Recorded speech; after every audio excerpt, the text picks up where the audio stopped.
All right, moments ago, history was made on Capitol Hill as the gavel was dropped and the Speaker of the House of Representatives is vacant, was the announcement. Those words, never before spoken in America's 247-year history. Kevin McCarthy is now the first Speaker of the House of our country to be removed from his position. The final vote tally was 216 to 210. 7 Republicans joined Florida Congressman Matt Gaetz to oust McCarthy. It is the first vote to remove a speaker in more than a century, since 1910. But this is the first time we've ever seen it happen successfully.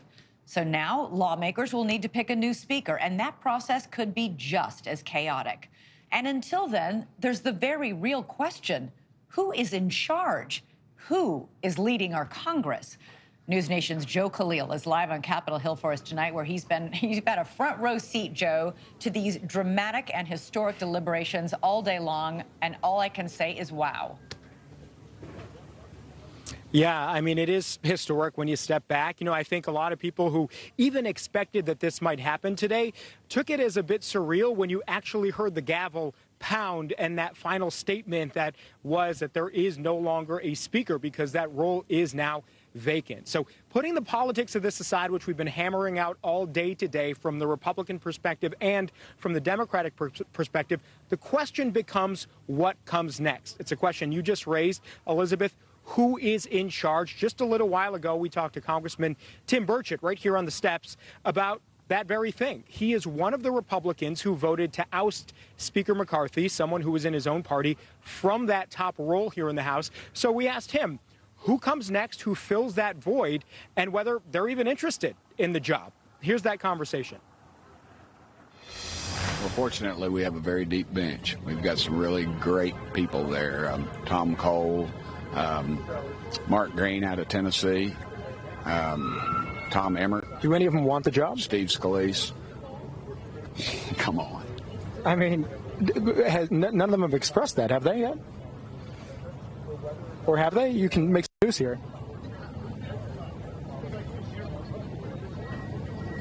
It's dead air. You better say something, because I'm not going to say anything. I was waiting for you. So I think that silence says a lot, Elizabeth. Now, I should say quickly, too, it is entirely possible that Kevin McCarthy is somehow back in that speaker role. We talked to some people about would they support him again, and is there anything he could do to win back their votes? And the answers in some cases were not entirely no. We know that Kevin McCarthy tried 15 times in the first round back in January. He certainly could try again, and many of his allies today who I've spoke with said they want that to happen moving forward. Joe, was there any possibility that any of the Democrats might have broken and supported McCarthy in this? Because he could only have been ousted if all the Democrats also voted against keeping him as Speaker of the House. Do you know if he asked Hakeem Jeffries, Yeah. Can you throw me some votes, throw me a line and save me? Yeah. It's a great question. We've been asking that for days now.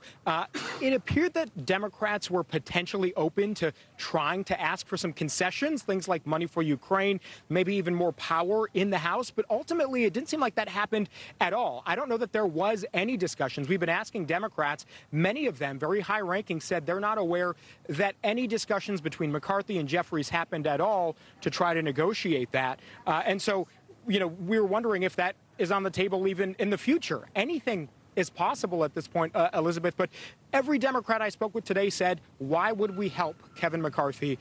They don't feel like they can trust him, even if he does guarantee them some policy wins that they want. They're not entirely certain he would follow through on it. So you have that question. And from everything I've heard from today from Democrats, those conversations simply did not happen. Yeah, it was very bizarre to see Matt Gaetz making his case for removing Speaker McCarthy from the Democratic side of the House today.